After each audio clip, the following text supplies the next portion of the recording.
ئەنجامدانی ڕیفراندۆمەکەی هەرێمی کوردستاندا تێدەپەڕێت کە کورد ڕیفراندۆمی بۆ سربەخۆیی کوردستانی باشوور ئەنجامدا، بەڵام دوای تێپەڕبوونی 20 ڕۆژ سەرجەم ناوچە کێشە لەسەرەکانیشی لەدەستدا. بۆیە لە ئێستادا هەندێک ڕیفراندۆم بە هەڵەیەکی مێژووی و هەندێکی تر بەدەستکەوت بۆ داهاتوو تەماشای دەکەن. لە ئەنجامی ڕیفراندۆمە 16 ئۆکتۆبەر دروست بوو کە ئەم سنوورانە سەرجەم سنوورەکانی مادەی 140 لەژێر دەسەڵاتی کوردیا بوو. خۆتان ئەزانی ستا ئەوانە کۆتای پیاتوە، بۆیە پێمان وایە نەتیجەکەی بە سلبی شکایەوە سەر خەڵکی کوردستانە. پارتی دیموکراتی کوردستان بڕیاردەری سەرەکی ڕیفراندۆم بوو، بەڵام زۆربەی لایەنەکانیش گەرچی گرفتیان لەگەڵ کاتی ئەنجامدانیدا بوو بە فەرمی لاریان نەبوو. دواتر و کاتێک 16 ئۆکتۆبەر ڕوویدا و عێراق هێرشی کردە سەر ناوچە کێشە لەسەرەکان، زۆربەی لایەنەکان لە پشتگیریکردنی ڕیفراندۆم پاشگەز بوونەوە و پارتیان بە ئەنجامدانی ڕیفراندۆم تۆمەتبار کرد و ئەنجامدانیشان بە هەڵەیەکی مێژوویی وەسف کرد. ڕیفراندۆم مافی ئێمە، مافی گەلی کوردستانە، مافی ئەوانی تر بۆ مەساڵح.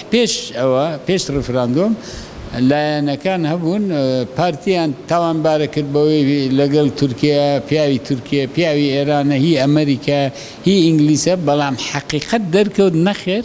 پارتی دیموکراتی کوردستان لە ناو کوردستانی باشوور تەنها لایەنە لەگەڵ گەلی کوردستانە و بۆ گەلی کوردستان کارەکە، ئەوانی تر دەرکەوت هەر یەکی بە کاملاوە پەیوەندی هەیە.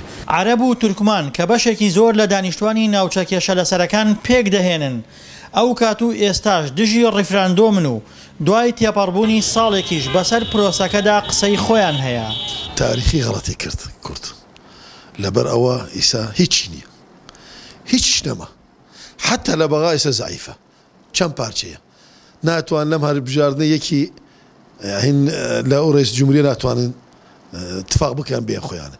یعنی ئەم استفتاکە کوردی پارچە پارچەی کرد، تاریخی کوردی سووتان. وإحنا شفنا الانتصار. ئێمە بینیمان کە بەهۆی ئەنجامدانی ڕیفراندۆمەوە چی بەسەر کورد هات. کورد ڕیفراندۆمی لە ناوچە کێشە لەسەرەکان کرد کە هەموو لایەنەکان تەنانەت لایەنە نێودەوڵەتیەکانیش ڕخنیان لەمە دەگرت. ئەگەر ڕیفراندۆم تەنها لە ناوچەکانی هەرێم بکرایە ئەوە ڕووی نەدەدا کە ڕوویدا. ڕیفراندۆم تا ئێستا هیچ ئەنجامێکی لێ نەکەوتوتەوە. پشتیوانیکارانی پێیان وایە کارتێکی زیندووە بەدەست کوردەوە و بۆ داهاتوو سوودی لێ دەبینێت. نایرانیشی پێیان وایە جگە لە زیان و لە دەستدانی ناوچە کێشە لەسەرەکان هیچی لێ سەوز نەبوو. دڵشاد ئەنوەر، دەنگی ئەمریکا، کەرکووک.